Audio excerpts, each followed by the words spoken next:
नमस्कार दोस्तों। मालदीव्स के प्रेसिडेंट मोहम्मद मोइज्जू को फिर से आकर भारत का दरवाजा खटखटाना ही पड़ा। वे 5 दिनों के सरकारी दौरे पर भारत आए हुए हैं। यहाँ पर उनका स्वागत राष्ट्रपति मुर्मू और प्रधानमंत्री मोदी ने खुद किया।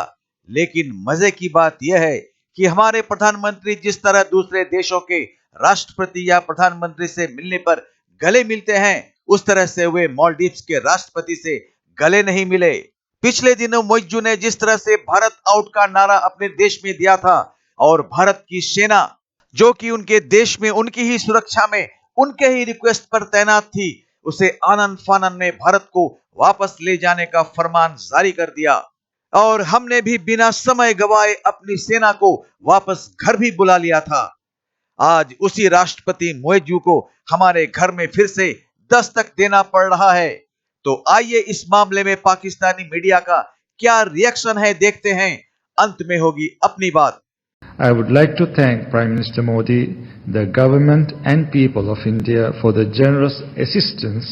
लेकिन मालदीव के जो प्रेसिडेंट हैं, मालदीव के प्रेसिडेंट मोहम्मद मोइज्जू वो पहुंचे हुए इंडिया और उनकी जो है वो इंडियन प्राइम मिनिस्टर से मुलाकात हुई है और गालिबन कोई इकोनॉमिक पैकेज वगैरह अब वो India is one of our largest tourism source markets and we hope to welcome more Indian tourists to the Maldives. दूसरा जो है वो कराची में जो एक खुदकुश हमला हुआ है वो बड़ा टारगेटेड, बड़ा वेल प्लान्ड, मतलब है कि उनको एग्जैक्ट पता था कि ये फ्लाइट यहाँ पे इस वक्त लैंड करेगी और उसमें 2 चाइनीज। मालदीव्स की समझ नहीं आती। 4 महीने पहले तक मालदीव्स इंडिया को ये कह रहा था कि आप अपनी आर्मी को मालदीव से निकाल लें और आज मालदीव्स के प्रेसिडेंट इंडिया के अंदर बैठकर इंडिया के साथ डिफेंस एग्रीमेंट साइन कर रहे हैं।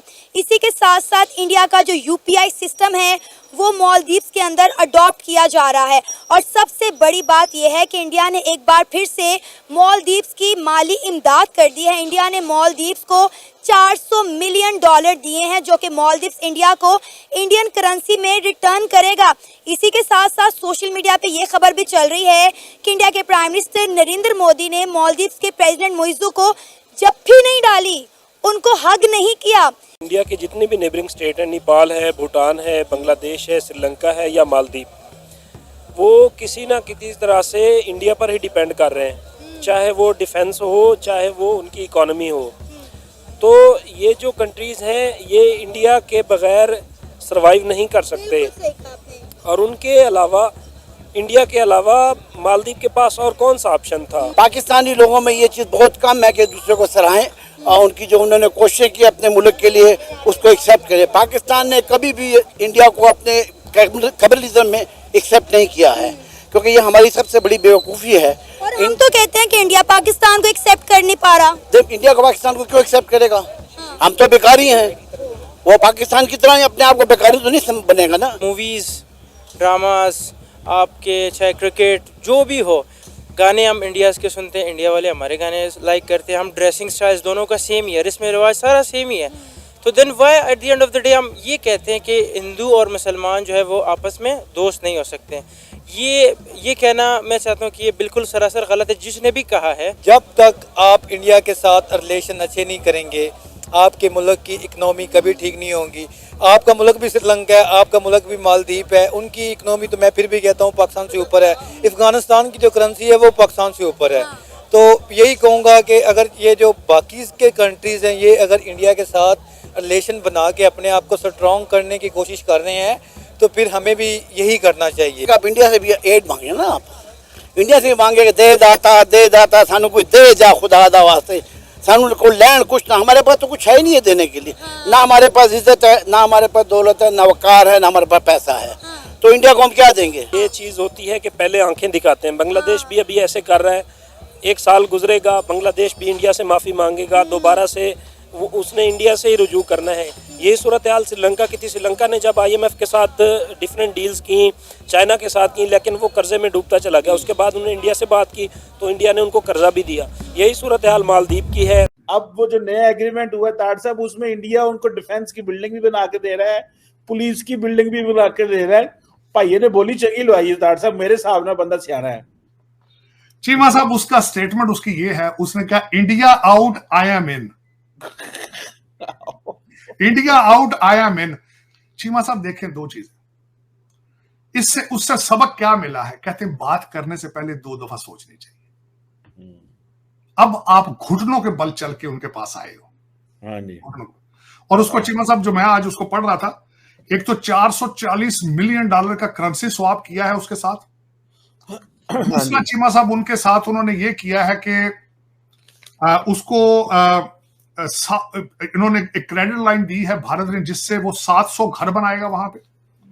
और चीमा साहब उसके हालात इकोनॉमी के ये थे, इस वक्त उनके फॉरेन रिजर्व सिर्फ $440 मिलियन रह चुके हैं, जो सिर्फ 6 हफ्ते के लिए सर्वाइव कर पाएंगे। 600 सिर्फ 6 हफ्तों। ये उनके मालदीव के हालात हैं। लेकिन इससे सबक सीखना चाहिए, सबक से इन्होंने। और तीसरा, इस वक्त वो टूर पर हैं, वो भारत के हर शहर में, आगरा और कई स्टेट टूर, और वहां जाके क्या करेंगे? मिन्नतें करेंगे, खुदारा टूरिज्म के लिए वापस आ जाओ, वरना हम मर जाएंगे। तो अगर इन तिलों में तेल नहीं था तो ये खाली बढ़ के मारने की क्या जरूरत थी? जिस तरह मेरे आज आसफ जरदारी के जो जिले अलाही के जानशीन हैं, उन्होंने बढ़क मार दी। उन्होंने कहा फलस्तीन में हमारी फौजें जाके लड़ेंगी, फलस्तीन में गए। उन्होंने कहा तभी तो मैंने आपको कहा है, नेतन्याहू आपके पांव पड़ने के लिए तैयार हो चुका है। नेतन्याहू तो थर थर कांप रहा था, पसीने छूट रहे थे। उसने कहा था आसफ जरदारी साहब वो तो इतना जालिम आदमी है कि सिर्फ 400-500 मिलियन लेके भागने के, वो तो उनकी तो इतनी प्रॉपर्टी है, वो तो बहुत अमीर आदमी है, अगर वो मेरे खिलाफ होगा तो फिर क्या बनेगा? चीमा साहब ये आपके, मैं हैरान हूं कि इस वक्त पता नहीं क्या हो रहा है, आपके कंट्री के हालात क्या हैं, और इसको कौन बचाएगा, किस तरीके से ये बच पाएगा? अब 2 चीजें हैं जो मैं आखिर में जो प्रेडिक्ट करना चाहूंगा। 21 तारीख तक मुर्शद का दरबार जो है उसको कैंसिल किया गया है। एक उसमें SC का बहाना है, शंघाई कोऑपरेशन। दूसरा है 21 तारीख से पहले आपका कॉन्स्टिट्यूशनल कोर्ट्स का जो बिल है वो भी पास करा लिया जाए। तो सारे दरवाजे जब मालदीव्स को बंद मिले तो फिर से भारत का रुख मोइज्जू को करना ही पड़ा। उनके नए दोस्त चीन ने भी उनकी सुध नहीं ली, जिसके बलबूते पर मालदीव्स ने बड़ी बड़ी बातें हांकना शुरू कर दिया था और उसके हर मुसीबत में साथ देने वाले भारत को बाहर जाने का रास्ता दिखा दिया था। उसके खजाने में मात्र 6 सप्ताह तक चलने वाला विदेशी धन जमा है, तो मालदीव्स के हमारे सामने हाथ फैलाने पर उसके सारे हमारे प्रति दुर्व्यवहार को हमने माफ कर दिया और उसे हमारे देश ने $400 मिलियन की राशि सहायता के रूप में दे दिया। मालदीव्स के सुरक्षा के लिए डिफेंस एग्रीमेंट को भी साइन किया। मालदीव्स में हमारे देश के UPI सिस्टम को लागू करने की जिम्मेदारी भी ली। इंडिया आउट का टी-शर्ट पहनकर जुलूस निकालने वाले मोइज्जू का क्या हमारे प्रधानमंत्री का झप्पी लेने का हक बनता है? मोइज्जू साहब, आप अगर भारत के सीख को लेने में विश्वास रखते हैं तो किसी बात को बोलने से पहले 2 बार जरूर सोच ले कि क्या बोलना है। आज आपको फिर से घुटनों के बल चलकर हमारे पास आना ही पड़ा। भारत की तरफ से मालदीव्स को फंड क्रेडिट्स दिया गया, जिससे वहां 700 घर बनाए जाएंगे। तो मिस्टर मोइज्जू, अगर आप में इतना तेल नहीं था तो खाली इतना मारने की क्या जरूरत थी? तो आज बस इतना ही, मिलते हैं अगली वीडियो में। तब तक जय हिंद, जय भारत।